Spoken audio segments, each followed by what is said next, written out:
Hi friends, welcome to your guide Ravi ఛానల్కి. స్టార్టింగ్లో default అయినప్పుడు ఎవరిదైతే డిఫాల్ట్ అవుతుందో వాళ్ళకు మాట్లాడడానికి రాదనమాట. ఈ యొక్క టెలికాలర్స్ తోటి, ఎందుకంటే వీళ్ళు డామినేట్ చేసి మాట్లాడడం, మనం ఏదో 10 మర్డర్లు చేసినట్టు. ఓకే, వీళ్ళు మనం ఫీల్ చేపిస్తారు అనమాట. గిల్టీగా మనం ఫీల్ చేపించి మనల్ని డౌన్ ఫీల్ అయ్యేటట్టు వీళ్ళు చేస్తారనమాట. అదే వీళ్ళ యొక్క స్ట్రాటజీ అనమాట. ఓకేనా, కస్టమర్ని ఇనిషియల్గా అన్ని విధాలుగా డౌన్గా ఫీల్ అయ్యేట్టు చేసి రికవరీ చేయడం అనేది వీళ్ళ యొక్క బేసిక్ స్ట్రాటజీ అనమాట. దాన్ని ఏ విధంగా కౌంటర్ చేయాలి, ఓకే, కస్టమర్ని డౌన్గా ఫీల్ చేయించినప్పుడు దాన్ని ఏ విధంగా కౌంటర్ చేయాలో ఈ యొక్క వీడియోలో మీరు చూడొచ్చు. వీడియో చివరి వరకు చూడండి, చాలా ఇన్ఫర్మేటివ్గా ఉంటుంది. హలో హలో, ఇండస్ఇండ్ బ్యాంక్ నుంచి మాట్లాడుతున్నాను. ఓకే. ఇది credit card bill payment pending. నమస్కారం అండి. నమస్కారం అండి, ఎవరు మాట్లాడుతున్నారు? Please confirm. సార్, నిన్న నేను మీతో వాట్సాప్ లో మాట్లాడాను. మళ్ళీ కాల్ చేస్తే, నార్మల్ కాల్ చేస్తే కట్ చేశారు కదా. వాట్సాప్ లో స్టేట్మెంట్ ఇచ్చారు కదా, నేను కాల్స్ అన్ని లిఫ్ట్ చేస్తున్నానని. Please confirm your name sir. Who speaking there? Sir, నా పేరు నిఖిల్ అండి. నారాయణగూడ బ్రాంచ్ నుంచి కాల్ చేస్తున్నాను. Nikhil, you are speaking on behalf of IndusInd bank or on third party? IndusInd bank Narayanguda branch collection department. Yeah please go head. Sir చెప్పండి sir, ఇది payment ఏమైందండి? Payment will do next month sir, due to financial crisis I not payment. Money problem వల్ల payment చేయలేకపోయినా sir. Next month చేస్తా sir. మరి ఈ month starting 7 days లో payment చేస్తా అన్నారు కదా. చెప్పాను సార్. ఏమైందండి, ఆల్రెడీ మనకు లాస్ట్ మంత్ పేమెంట్ కాలేదు. ఇప్పుడు ఈ మంత్ స్టార్టింగ్ సరే మీరు ప్రాబ్లమ్స్ లో కాల్ రికార్డింగ్ ఏం పర్లేదు. ఇప్పుడు ఏంటంటే నాకు మనీ వచ్చింది. కాల్ రికార్డింగ్ ఉంటుందా సార్? కాల్ రికార్డింగ్ ఇక్కడ కూడా ఉంటుంది. ఇది సిస్టమేటిక్ కాలే. ఓకే పర్లేదు సార్. ఇప్పుడు బటన్ నొక్కారు. ఓకే, భయపెడుతున్నారేమో నేను అనుకున్నా. కాల్ రికార్డింగ్ లో ఉందంటే ఇది కూడా కాల్ రికార్డింగ్ లోనే ఉంది. Okay no issue sir. నేను ఏమంటున్నానంటే, లాస్ట్ టైం యాక్చువల్లీ మీరు మంత్ స్టార్టింగ్ 7 days లో పేమెంట్ చేస్తా అన్నారు కదా, ఏమైంది సార్? అది ఏమైంది? కమిట్మెంట్ బ్రేక్ అయింది sir, due to financial problems. మరి 7 days లో పేమెంట్ చేస్తాను కమిట్మెంట్ ఇచ్చారు కదా, నేను దాని గురించి అడుగుతున్నాను సార్. నేను చెప్పిన సార్ కమిట్మెంట్ బ్రేక్ అయిందని చెప్పాను కదా, చెప్పాను కదా మీకు. ఇప్పుడు కమిట్మెంట్ బ్రేక్ అయింది, మరి పేమెంట్ కావాలి కదా సార్. మీరు ఇప్పుడు కాదు కదా, ఎప్పుడో మాకు 2 years నుంచి ఉన్నారు కస్టమర్. ఓకే, ఇప్పుడు పేమెంట్ కావాలి కదా అండి. పేమెంట్ చేస్తాం సార్. నేను చేయని చెప్పట్లేదు కదా. నెక్స్ట్ మంత్ చేస్తాను. ఫండ్ వచ్చి నాకు ప్రాపర్టీ కదా. కనీసం లాస్ట్ ఒక విషయం సార్, లాస్ట్ మంత్ పేమెంట్ కాకపోయినా ఈ మంత్ అన్న లాస్ట్ మంత్ మీ డ్యూ డేట్ అయిపోయింది కదా. ఓకే, ఆ డ్యూ డేట్ పేమెంట్ మరి లాస్ట్ మంత్ పేమెంట్ అన్న క్లియర్ చేయాలి కదా. మీరు పేమెంట్ చేస్తారు, ఎవరైనా మీరనే కాదు, కస్టమర్స్ ఎవరైనా కార్డు తీసుకున్న వాళ్ళు ఎవరైనా పేమెంట్ చేస్తారు సార్. కానీ టైంకి పేమెంట్ చేయాలి కదా.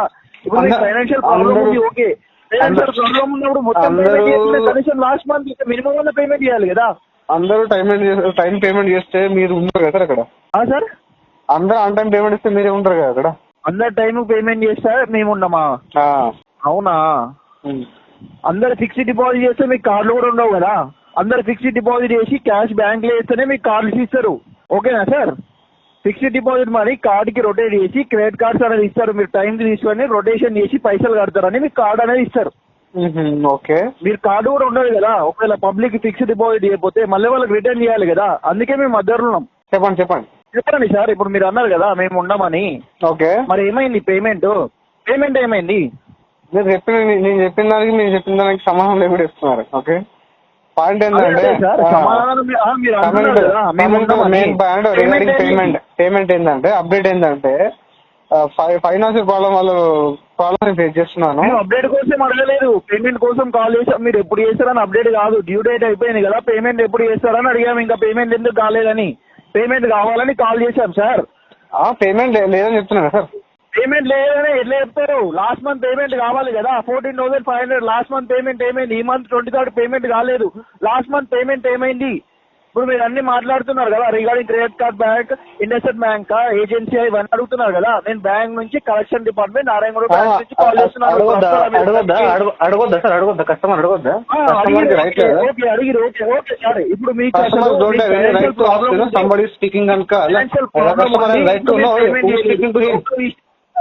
చెప్పండి. నేను చెప్పేదేనండి, మీకు ఫైనాన్షియల్ ప్రాబ్లం ఉండి మీరు పేమెంట్ చేయలేదు.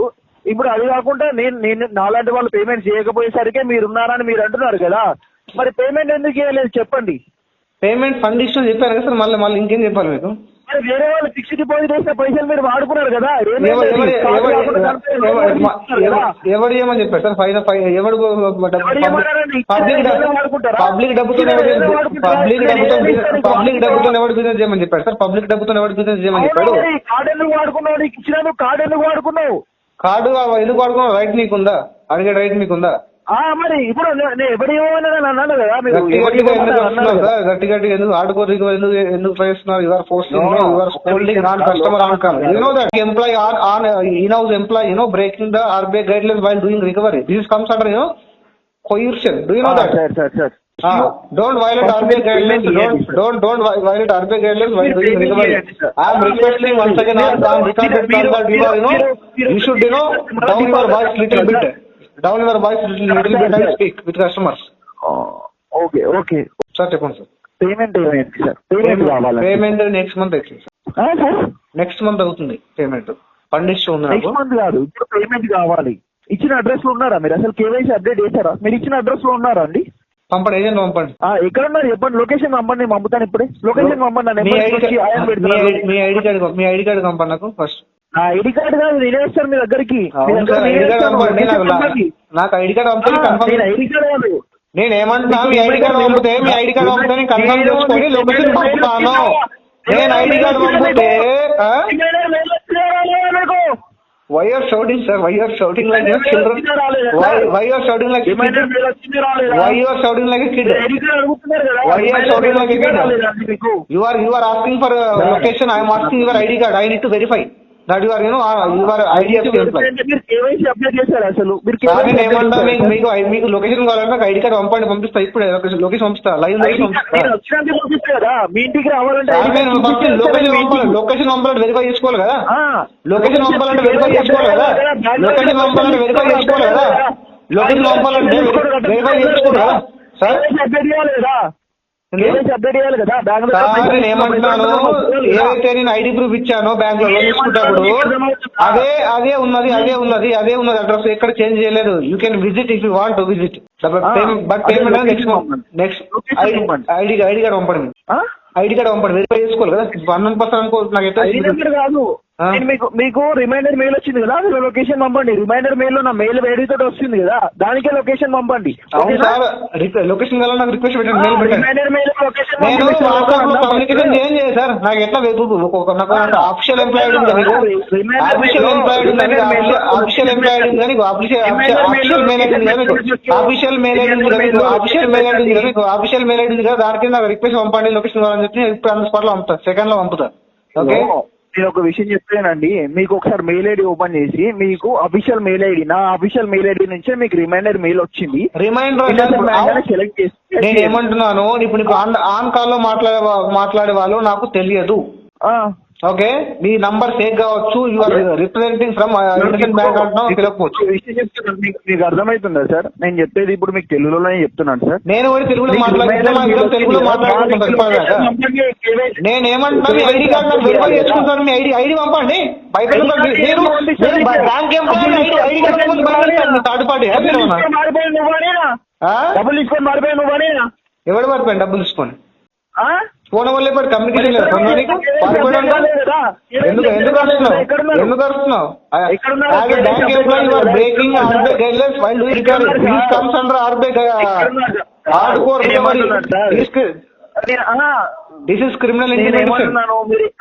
This is criminal intimidation. You will go back into behind bars. Do you know that? You will go beyond while doing this kind of. This comes under criminal intimidation. You should remember that. It is not going to work with every customer. It is not going to work this kind of behavior with every customer. Remember, please. Proper response ఇస్తే మా reaction ఎట్లా ఉంటుంది sir? I am speaking on call. I am speaking on call. I am already giving. నేను మీకు call చేసి message చేసిన తర్వాత కూడా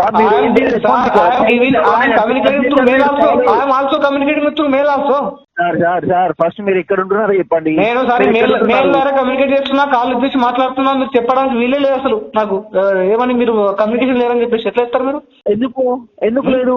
మీరు క్రిమినల్ ఇంటిమేషన్ ఇస్తున్నారు. అవును సార్, నేను లోన్ కట్టలేదు, సివిల్ కేసు అది. మీరు క్రిమినల్ ఇంటిమేషన్ ఎందుకు ఇస్తున్నారు? మీరు ఒక విషయం చెప్పనా, మీరు ఏమన్నారు తెలుసా? Please give me time, financially I'm very loss అని మీరు అడిగారు టైము అప్పుడు ఇది అడిగారు సార్ మమ్మల్ని టైం అడిగారు ఇప్పుడు ఏమైంది రెస్పాన్స్ ఇవ్వడానికి రెస్పాన్స్ ఇస్తున్నా కదా సార్, రెస్పాన్స్ ఏమి ఇవ్వలేదు చెప్పండి. ఫస్ట్ మీ దగ్గర పైసలు తెలుగు చెప్తాను మీరు పెట్టిన మెసేజ్ నా దగ్గర డబ్బులు లేవయ్యా నాకు ఒక 7 రోజులు టైం ఇవ్వండి అని మీరు మమ్మల్ని రిక్వెస్ట్ చేశారు. మిమ్మల్ని అడగలేదు, బ్యాంక్ అడిగారు. మిమ్మల్ని అడగలేదు, బ్యాంక్ అడిగారు. బ్యాంక్ అంటే నాకు రిక్వెస్ట్ చేశారు కదా. బ్యాంక్ అంటే నీలాంటి ఎంప్లాయ్ 1000 మంది ఉంటారు. ఓకేనా? బ్యాంక్ మీద అనుకుంటున్నారా మీరు? బ్యాంక్ మీద అనుకుంటున్నారా మీరు? బ్యాంక్ మీద అనుకుంటున్నారా మీకు రిక్వెస్ట్ పెట్టాను సార్, బ్యాంక్ రిక్వెస్ట్ పెట్టాను, బ్యాంక్ రిక్వెస్ట్ పెట్టాను. వీళ్ళింటికి పంపి ట్రేస్ చేసి వీళ్ళింటి దగ్గర నుంచి మొత్తం బయట నిలబెట్టు పైసలు కట్టేదాకా. బయట నిలబెట్టడానికి గల్లీ రౌడీ అనుకుంటున్నారు మీరు? అది బయట నిలబెట్టండి. ఇంటి పక్కన తెలుసు కదా.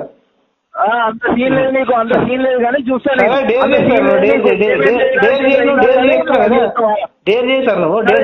ఇంటి పక్కన ఏం చేస్తావు?